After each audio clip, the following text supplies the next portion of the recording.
Now we're recording. So there we go. They didn't want to do any of the pre-stuff, just the education stuff. Probably should put this slide at the beginning of the presentation, but this is who I am. I want to talk about, I highlighted I'm current chair of the Board Member Education Public Policy Task Force, which has a lot of words in it. Super excited that yesterday, the National Government and Public Affairs Committee for CAI, which I'm also a member of, approved our draft. We've been working on it for about 14 months of an updated board member education public policy for CAI. So now for the next 30 days, it'll go out to different membership representation groups in the Institute, all legislative action committee members across the country for their feedback. Basically, and several that are on today's broadcast have seen some previous draft versions. The old policy was not always, with all policies, is less government. We don't want the government telling you associations how to transact your business, but we have decided as a task force that we do think about 2 hours every time a new board member gets on, and renewed every 3 years, of education on how to be a good board member. What does that mean is crucial, and will lift our industry and lift your associations to where it needs to be. So that is the proposal that has gone out to the different groups currently, and we're hoping at the May National Board of Trustees meeting, at the national conference actually, that will be passed and approved by the Board of Trustees, which I'm also on, and hopefully, but that doesn't mean I have any extra power. We're hoping that will go through great work from my task force of community managers, insurance professionals, and board members from all around the country have helped us put that updated policy together. If you have any more questions, feel free to reach out to me directly. All right, let's get into our topic today about board meetings and running effective board meetings. Do you sometimes feel like you're in a Parks and Rec episode? Let's see if we can get this to play.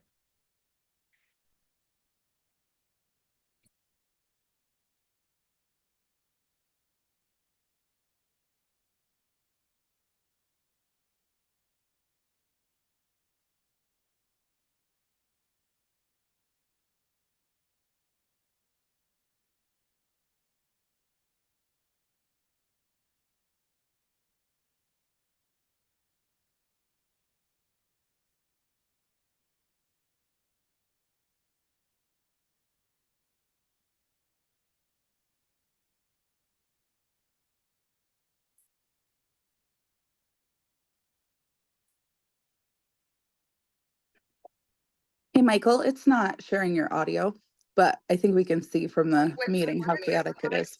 There you go. He said, I am going to sue you for that. How do you like it? How do you like that? Now imagine you're holding coffee. With the government shut down, who's going to stop Al-Qaeda? One thing at a time. I don't like obscenities just as much as you don't like Oh, them. it drives me crazy. I have kids. Right. But I've got my little 3-year-old. I'm going through the park and someone's like, hey, Mike, and the guy's used Mike.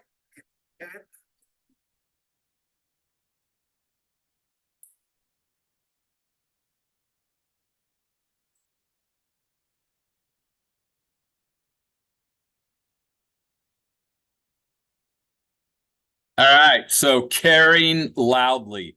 I understand that the audio wasn't going through for the first 45 seconds to a minute. I did absolutely nothing, and then suddenly people could hear it. So I don't know. So sorry.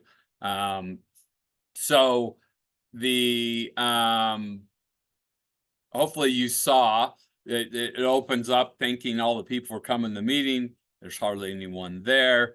It's so unimportant. The lights get turned off on them, and then owners and citizens in that case are just, crazy, right? And do your board meetings feel like that sometimes? So success of a board meeting really is in three components, right? What happens before the meeting, what happens during the meeting, and what happens after the meeting. Let's look at each of those individually. Thankfully, there's no more audio or video to have problems with. So before the meeting, preparing yourself personally for success at your board meeting.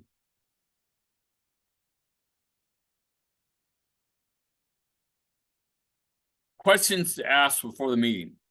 What is the meeting schedule? What type of meeting do you plan to have? What notice is required prior to the meeting? How far ahead of your meeting will you have the agenda set? And do you understand the role of each officer and board member?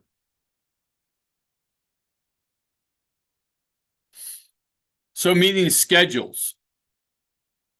In your state, there are likely statutory requirements, either in the Condo Community Association Acts, or if not there, in your state's Nonprofit Corporate Act, which would govern if you don't have a individual condo or community association act.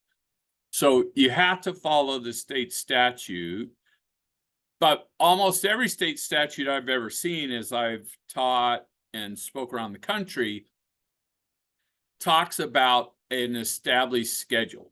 And if you have an established, announced schedule published on a website or distributed once a year, then you've probably met any notice requirements for a meeting.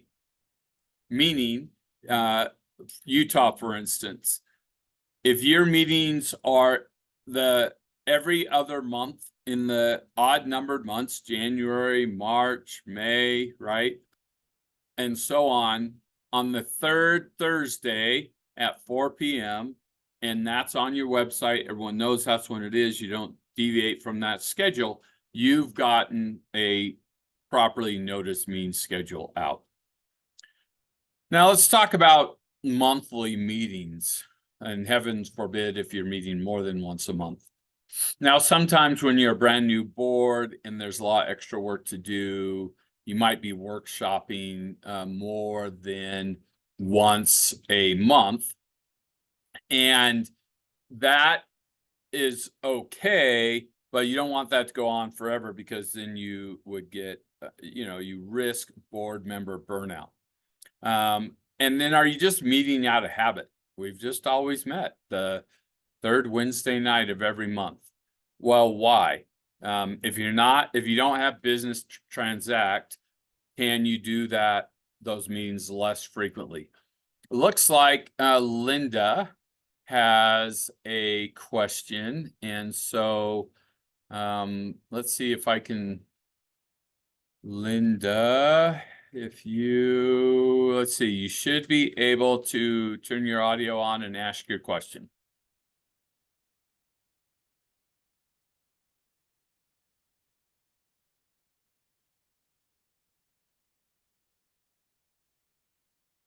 Okay, Linda's hand's down, so maybe we answered it. If you have any questions, just raise your hand through Zoom, and I'll try to get to them through the course or at the end of the meeting today. All right, so types of meeting. What is the type of meeting you're going to hold? Because our CC&Rs or our bylaws, more likely in our associations, have different notice requirements for each type of meeting we can have. What can we have? We can have general member meetings, such as annual meetings or special meetings, or we're having board meetings, or we're having maybe just a committee meeting. And they all have different requirements a lot of times in the association's governing documents. I love this little cartoon, right? They are nervous about the large turnout for their open meeting. There's like 4 people there. And sometimes you're doing your job in your association and you just, no one ever comes. And all of a sudden a bunch of people come and you're like, uh-oh, what's going on? That is, we deal with that. have you as a community for your board meetings established an open comment period policy via resolution. This is an example here, but it's important, and most state statutes require that owners can participate even in a board meeting to some extent. And generally that extent is just with an open comment period. Remember, a board meeting is a board meeting is a board meeting.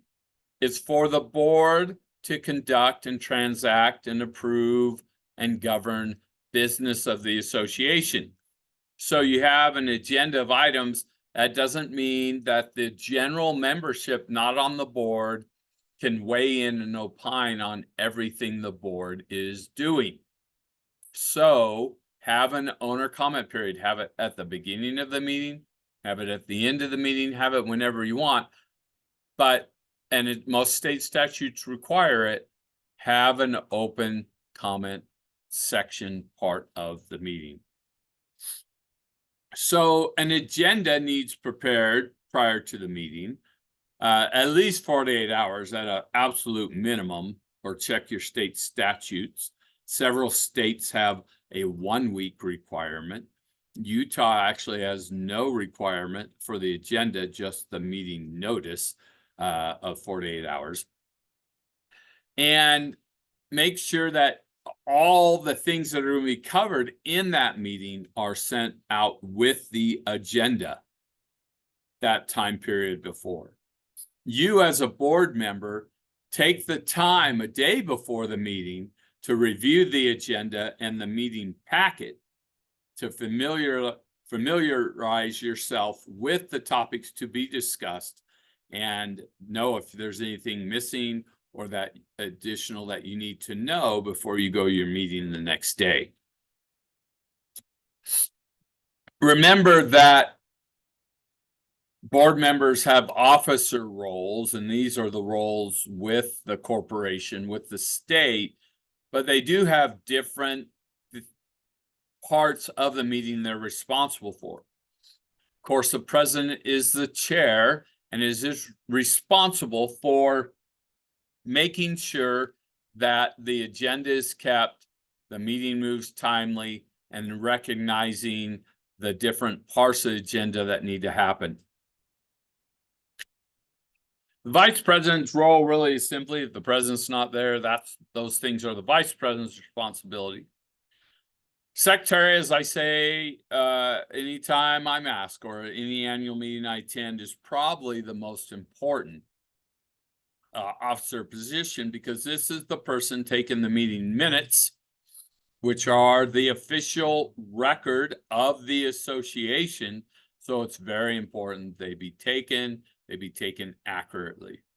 And then the treasurer is going to help with the financial reports, any questions.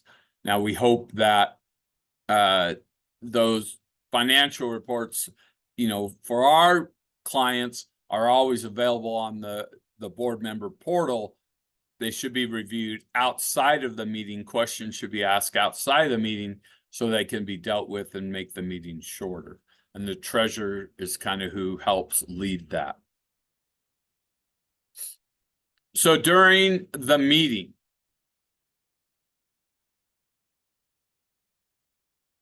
what rules do you use to run your meeting?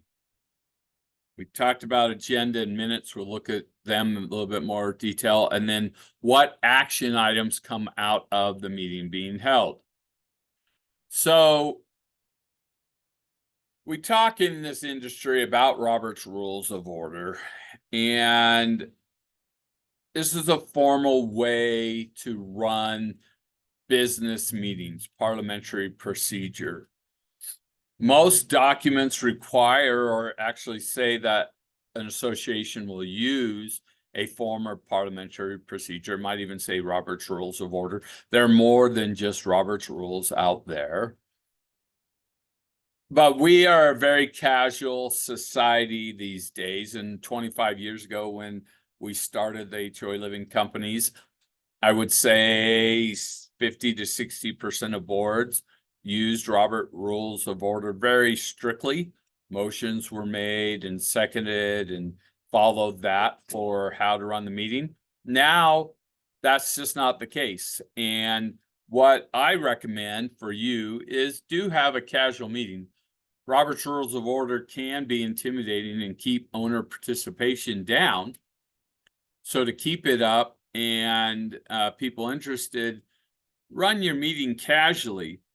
But when there is something that will have disagreement or contention or emotions involved, we highly recommend the chair, the president of the meeting, use a more formal meeting rules like Robert's Rules of Order. Use a timed agenda. So this is one of the, if I had like, when I was a board president myself, which is what led to the creation of me starting the management companies, was a timed agenda. Because when you have a time agenda, it does take 2/3 of the vote, right? So if you have 5 board members, that's 4 of the 5, because 3 of the 5 is only 60%, and 2/3 is 66%. So it takes the next number up, can't round down, to extend time. So if you're in the grounds report and it's 7:40 and you've only talked about trees and landscaping and you haven't talked about irrigation or block walls on this agenda, then you have to have a motion to extend the time. And that would go like, I move to extend the time for discussion of the grounds report for an additional 10 minutes. And then there needs to be a second. And then you would have to, on a board of 5, you would need 4 people to agree. If only 2 people agree, the motion fails. And now it's 7:40 and we have to move on to the next list of items. Obviously, the example on the screen is very generic on purpose for the presentation. But you could time out trees for 5 minutes, landscaping for 5 minutes, irrigation for 5 minutes, block walls, and then a rule adoption on some sort of violation. You know it's going to be controversial. You could give that 15 minutes or whatever. Now, there's no problem of going, shorter than the time. Definitely don't have to extend the time, but you're welcome to try a timed agenda. You also see there that this board is using the homeowner open forum period at the beginning of the meeting.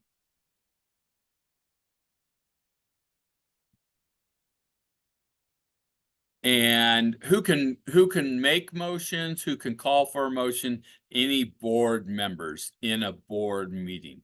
Who can vote on a motion? The board members, of course.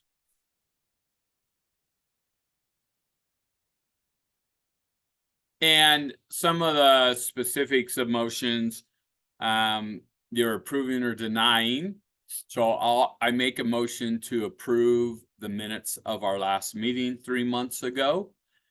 Or I move to hire XYZ Landscaping to trim the trees for $12,500, or I approve the appointment of Sally May to be president of the book club committee, or whatever the case might be. They require a second for their discussed. The secretary should read back motions for accuracy, and discussion by board and homeowners and tenants must occur before a vote.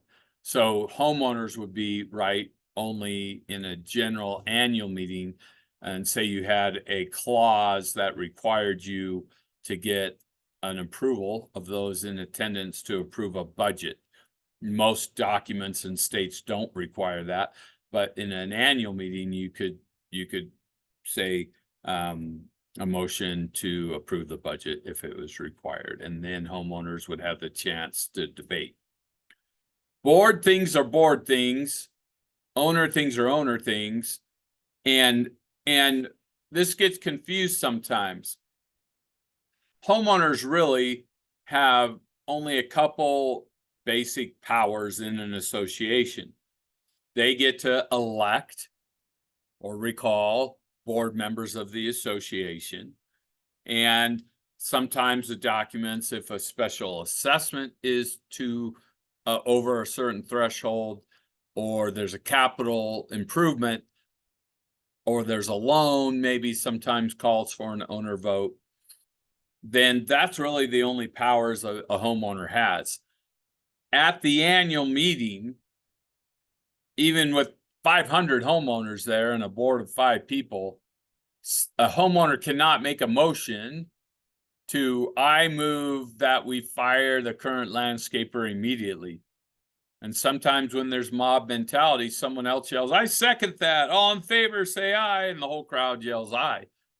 Well, that motion is out of order because that is a board duty and responsibility. Homeowners, no matter how many they are, cannot make that kind of a motion. It's out of order. Now, what if the homeowners have a valid concern? Hopefully the board would listen to that and try to figure out why the homeowners are making that motion. But that would be done in a board meeting. That discussion would be done in a board meeting. And they can't, same thing, when emotions are high, someone can't yell out, I move to remove this entire board and elect a new board, and then all in favor and everyone yells they can. That's also out of order because there are provisions in the bylaws or in the state's nonprofit acts that require a special meeting to be held for board removal, so many days in advance notice, has to be on the agenda, et cetera, et cetera.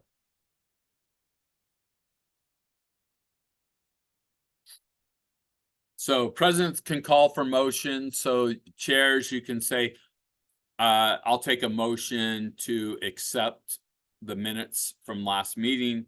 And then someone says, I so move. Someone seconds, goes forward like that.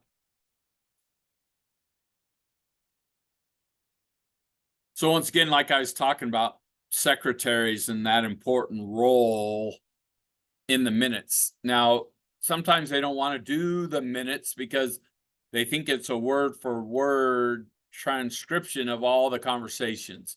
And that's absolutely what minutes should not be. And we have several great previous recordings you can watch to see that the best way to take minutes. And we can help you with that, your manager and his management company. So decisions that were made are all that are in the minutes, not conversations had. And minutes should be approved at the next possible meeting to make sure if there are no changes. So maybe I notice that my attendance, maybe I came in the meeting 5 minutes late last meeting and my name's not there as attending. So when approving the minutes in the next meeting, I would say, I move to accept the minutes of the last meeting with an addition of adding Michael Johnson to those board members who are in attendance.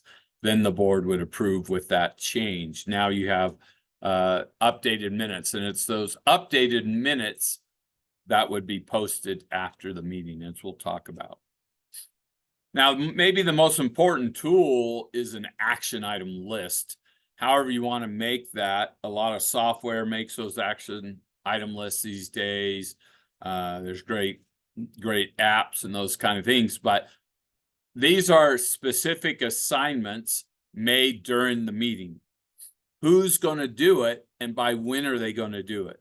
A lot of time it's the community manager, but sometimes it's the social committee, sometimes it's the treasurer. And so you want to make sure to list what the item is, who's going to be responsible for it, and then what is the realistic timeline. A lot of times, right, we can't weigh down the community manager and give her 42 things that need to be done before the next meeting in 8 weeks. It's not realistic. And so you can list them all, and then maybe you prioritize them and say, okay, here's the A items that have to be done before the next meeting. Here's the B items, here's the C items. So after the meeting, once again, those action items, one secretary should prepare the meeting minutes within 48 hours of the meeting. So even though you're not going to approve it for 8 weeks, till 8 weeks later, or 9 or 12 weeks later at a quarterly meeting, you still want to do them right away, because while the information's fresh in your head, secretaries. And then you should send them immediately after you complete them to the members of the board, to the management, so that they can double check their action items, make sure the minutes are accurate. So then at that next meeting, the next quarter, then it's easy. Everyone's already reviewed it, made any changes, and you have a clean, accurate document to approve. And then once it is approved, post those right away. That's how your ownership knows what's going on in your community, and you'll want to post those onto the owner portal for viewing. Some good questions that come up are, okay, what about annual meeting minutes? They're not approved for a year till the next annual meeting. So my recommendation always is you type them up and distribute them even to the ownership, or put them on the owner portal as unapproved minutes. And you put a little note, if you have any changes to these, please contact secretary or the management or whoever. And so people know they're not approved. Now, there are policies, and some associations have a policy that the board can approve the annual or other owner meeting minutes at their next meeting on behalf of the rest of the owners. That's fine, but make sure you have a resolution that states that that will be the approval process. Know your owner's communication preferences and inform owners of decisions made. Yes, obviously we want everyone to be using the owner portals for whatever software you use. And we want to train owners. That's where they go to get that kind of information, right? We want everyone to get used. We want them to submit their work orders, their needs to the community through their owner portal. Our clients use the Vanica software, fantastic software for keeping track of documents for boards and for the homeowners. All right.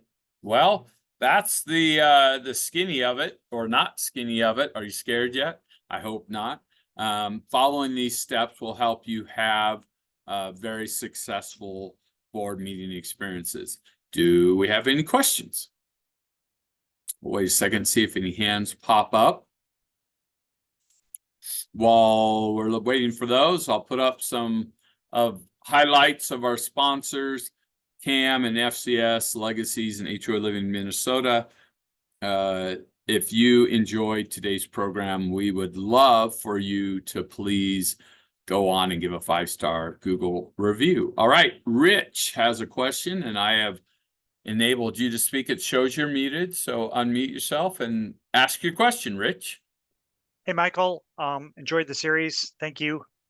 You're welcome. So I feel like we've got a pretty efficient board meeting. It's typically just an hour, and with a homeowner forum section, as you mentioned, but the attendance is typically extremely low. And I'm just wondering, I mean, in one way you could say, if no one has a complaint, then they're not showing up. So maybe that's good news. but any thoughts about like how to get a little bit more participation, even just people, even if they don't have anything to say, just so that Right. they're a little more informed of what's going on? Rich, are you holding your board meetings in person or virtually? We've done both. We've done Yeah. a mix. Yeah. And We I did. feel like the virtual ones, actually, we've had better attendance Yep, with the that virtual ones. And so we're kind of leaning to that more. we are seeing that quite a bit. We saw it obviously during COVID, and Yep. now a lot of boards have said, hey, let's go back. You know, we missed meeting in person, but the numbers are down again Yep. on who's attending. So I think it is a balance. Yeah. I would love to teach this to a live audience and virtual at the same time. That's complicated. The software's not really there. And so virtual you might want to alternate your meetings. Other thing is on annual meetings or things where we need homeowner votes by a certain percentage, I've seen associations do gift cards to Home Depot or donations and to try to get people to come to meetings. There's also a large association up in Taylorsville, Utah, that they actually waive 1 month's assessment if an owner shows up to the annual owners meeting. And Wow. they get about I bet 75% they do. of their owners, and they've budgeted, right? They've anticipated it. They budget for 100%. They would love 100%.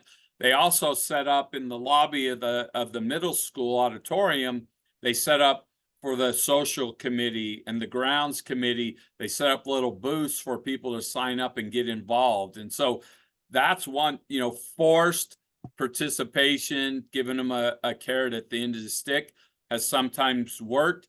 I don't know. I haven't really seen forced participation in a virtual meeting and how that would work, but I like free stuff. So I Yep. think other people might also.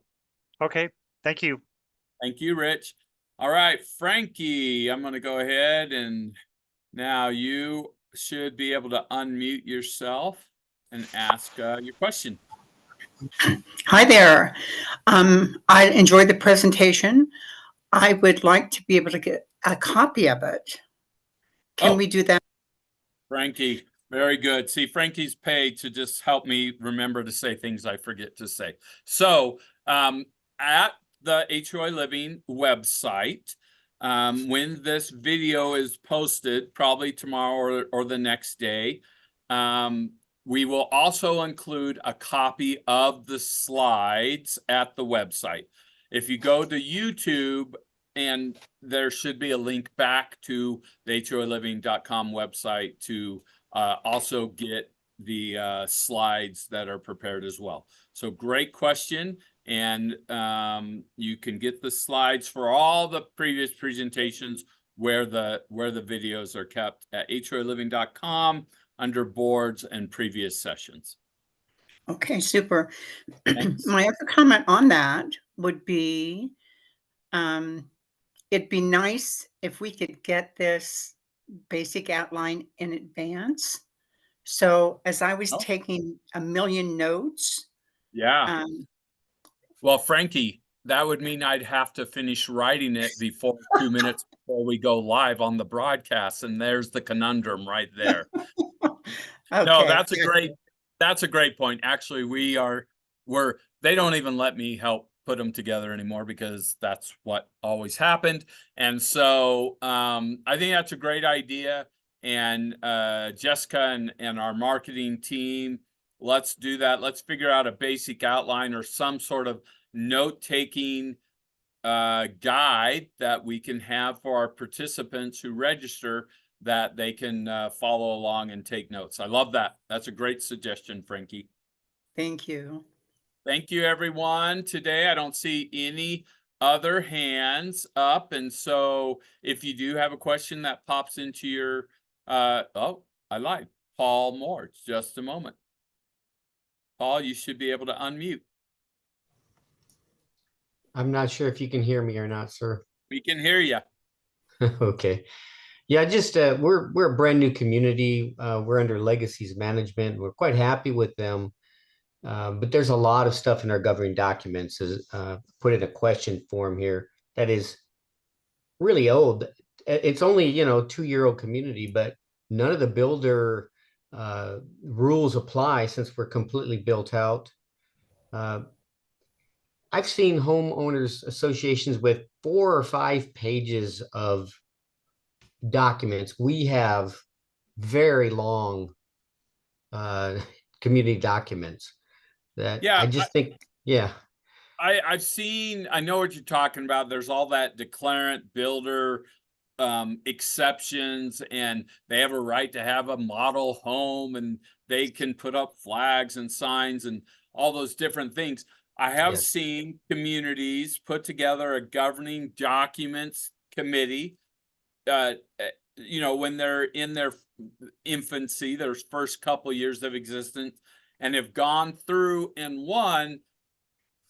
redlined and taken out all that language, and 2, sometimes when the drafter put those documents together, they're using a template from before and it doesn't really fit. And you, the first owners, those first couple years, and the board really kind of say, that just doesn't kind of fit. So have the most economical, best way, I believe, is to have a committee come together, write, just take hard copies and strike out, circle, add language that you found somewhere else, and then kind of compile it into a new wish list document. Of course, we want to have an attorney review it to make sure it's current with statutes. We haven't done anything against federal or state law. And then now you have a nice, then we're only beginning, right? Because then we have to go to the homeowners, and 2/3 or 75% or whatever the amendment procedure is. Thankfully, we had a hard time passing any amendments to governing documents because in the old days, because we had to get, paper ballots from everyone. There's great online voting software and signature collection software now. So you can email that out to your community and generally get a higher response rate. Even then, just from general apathy, people are happy, they don't come to meetings, you can't get the high percentage you need. Then once you do the online voting, and that you need 18 more votes or whatever to pass it, then that's where that committee and the board have to do a little bit of work, go door to door, and secure those last votes you need to pass that amendment. So I know Ashley and the crew at Legacies knows how to do some of these things, and you can ask them for some more information, or if you have anything, you're welcome to get a hold of me directly. Thank you very much. Thanks, Paul. Have a great day. Williams raised his hand, and William, you should be able to unmute now. Just going to take that a little further. Thank you for taking my question, by the way. Take that a little further. I've got similar governing documents, been aboard for about a year, and we would love to go through them. But the builder has rights that he can, shut down any changes we make. How do you handle that? So you're still under developer control a little bit. They're still building in your community. No, they're not building in the community, but the developer does own 2 units. Okay. And they haven't changed. Okay, so they've kind of kept but he that. has handed over the board. Yeah, I mean, one, I would still go through the same process with your committee, and then I would go, then you're going to need to add that step where you go meet with the developer and say, here's what we would like to do. If it's something they don't want, then that's where there's got to be some negotiation, some give and take.